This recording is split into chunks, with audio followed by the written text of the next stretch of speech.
हरे कृष्णा, राधे राधे, जय श्रीमन नारायण। आज हम सुनेंगे ज्येष्ठ मास महात्म अध्याय 10, दशमी दशहरा महात्म वर्णन। तो आइए ज़्यादा देरी न करते हुए मन में श्री हरि का ध्यान करते हुए कथा को सुनते हैं।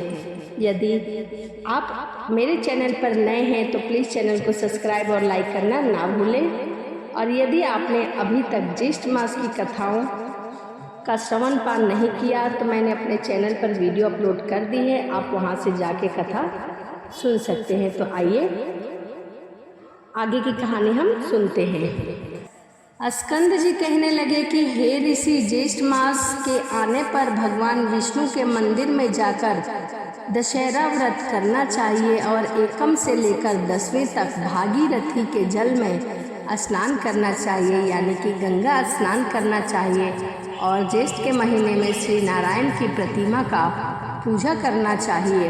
ऋषि कहने लगे कि हे स्कंद जी, इस व्रत का दशहरा नाम क्यों हुआ और एकम तिथि में स्नान क्यों करना चाहिए, यह सब बात आप हमको विस्तार पूर्वक समझाइए।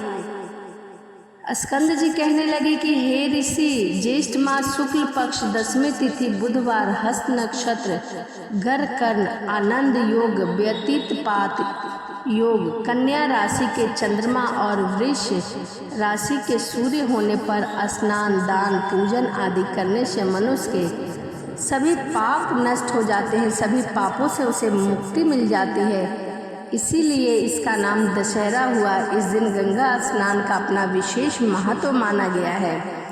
कहते हैं कि गंगा स्नान करने से सभी पापों से मुक्ति मिल जाती है और इस लोक में अनेक प्रकार के भोगों को भोगकर अंत समय में विष्णु लोक को ही प्राप्त होते हैं। इसकी इतनी माया है। अन्याय से अपार द्रव्य को हरना, शांत विरुद्ध हिंसा करना, पराई स्त्री से भोग करना, यह 3 प्रकार का कायिक क्रम कहा गया है जो अपराध माना जाता है। कठोर वचन बोलना, झूठ बोलना, किसी की चुनौती, चुगली करना, राजा को देश की आय को निष्प्रयोजन व्यय करना, ऐसे 4 प्रकार के अशुभ फल देने वाले वाचिक कर्म कहे गए हैं जो कि ज्येष्ठ के महीने में मनुष्य को नहीं करना चाहिए, वह अपराध माना जाता है। दूसरे की बुराई की इच्छा करना, परलोक कुछ नहीं, यह शरीर ही आत्मा है, ऐसा विचार कर प्रचार करना, यह 3 प्रकार का मानस पाप कर्म माना जाता है। ज्येष्ठ शुक्ल पक्ष की 10वीं को दर्शन, स्पर्श, मंजन, पान, अर्चन आदि करने से ऊपर कहे गए 10 प्रकार के पापों का नाश हो जाता है। इसीलिए पूर्व दर्शी मुनियों ने इसका नाम दशहरा रखा है। इससे 10 पापों का नाश होता है, इसीलिए इसे दशहरा कहते हैं और इस दिन गंगा स्नान का विशेष महत्व माना गया है। ज्येष्ठ शुक्ल दशमी के दिन स्नान मात्र करने से 10 जन्मों के अर्जित पापों का नाश हो जाता है, इसीलिए इसका नाम दशहरा हुआ है। और दशहरे के दिन गंगा स्नान करने के बाद हमें दान पुण्य अवश्य करना चाहिए। दशहरे के दिन इन पुरातन मंत्रों से श्री गंगा जी का पूजन करना चाहिए। मंत्र है श्री शिवा को नमस्कार है, शांता और नारायणी को नमस्कार है, 10 विध पापों का नाश करने वाली श्री गंगा जी को नमस्कार है, माँ भागीरथी को नमस्कार है। इस प्रकार इनके मंत्रों को बोलकर माँ गंगा की पूजा अर्चना करनी चाहिए। उसी स्थान में महान ओजस्वी 10 देवताओं का पूजा करें। 10 देवताओं के नाम नारायण, महेश, ब्रह्मा, सूर्य, भागीरथ, हिमवान, स्कंद, गणेश, चंडी और सोम हैं। गंगा किनारे बैठकर इन सभी देवताओं के नाम लेकर पूजा करना चाहिए। इनका अपनी शक्ति के अनुसार पूजा कर 10 फलों का पृथक पृथक पूजा करें और शत के 10 पिंड बनाकर जल में छोड़े। 10 पसर तिल 10 ब्राह्मणों को देकर गाय एवं सर्वरूपेण नमः, गंगाए सर्वरूपेण नमः, इस मंत्र का पूजन अवश्य करें और इस मंत्र का उच्चारण अवश्य करें तथा अपनी शक्ति के अनुसार गुड़ के 10 पिंड देवें। यथाशक्ति स्वर्ण के मछली, कच्छप यानी कि कछुआ, मंडूक, शिशुमार आदि बनाकर चांदी का या किसी दूसरे धातु या पिसान का बनाकर उनका पूजा करें और उसके बाद उन्हें जल में छोड़ दें। वहीं गंगा किनारे पर बैठकर ही पूजा करें। उसके पश्चात 10 सेर तिल, धान्य और जौ ब्राह्मण को देवे और 10 गौओं का दान ब्राह्मण को देवे। इस प्रकार कंजूसी नहीं करना चाहिए और दान करके हमें पूजा करना चाहिए। पकवान तथा पायस का भोजन ब्राह्मणों को करावे तो 10 जन्मों के अर्जित पापों से मुक्ति मिल सकती है।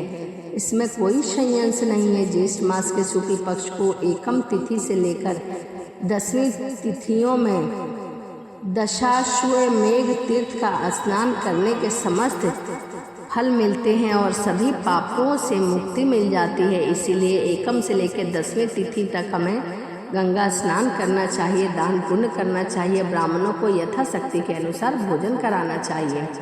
ज्येष्ठ शुक्ल पक्ष के एकम से लेकर समस्त जन्म के पाप को नष्ट करने वाली 10वीं तिथि पर्याप्त सभी तिथियों में क्रम से स्नान करने वाले मनुष्य में श्रेष्ठ होता है।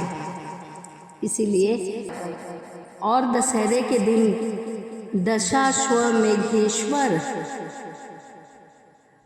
के लिंग का दर्शन करने से 10 जन्मों के अर्जित पापों का नाश होता है। इसमें कोई संशय नहीं है और दशा योग नाम इसकी प्रसिद्धि होती है। 10वीं के दिन तो 10 योगों का संबंध हो अथवा ना हो, अकेले ज्येष्ठ मास ही सर्वश्रेष्ठ माना गया है। समस्त योगों से रहित होने पर भी केवल ज्येष्ठ मास ही निश्चित रूप से मन वांछित फल देने वाला कहा गया है, क्योंकि ज्येष्ठ मास बहुत ही उत्तम महीना माना जाता है। जैसे आकाश में नक्षत्र गणों के साथ चंद्रमा शोभित होता है, वैसे ही योगों के साथ ज्येष्ठ मास शोभित होता है। यह सभी योगों में अति उत्तम माना गया है। केवल योगी शोभित नहीं होते, बिना ज्येष्ठ मास के एकत्रित सब योग ही निष्फल हैं। इसमें कोई संशय नहीं है।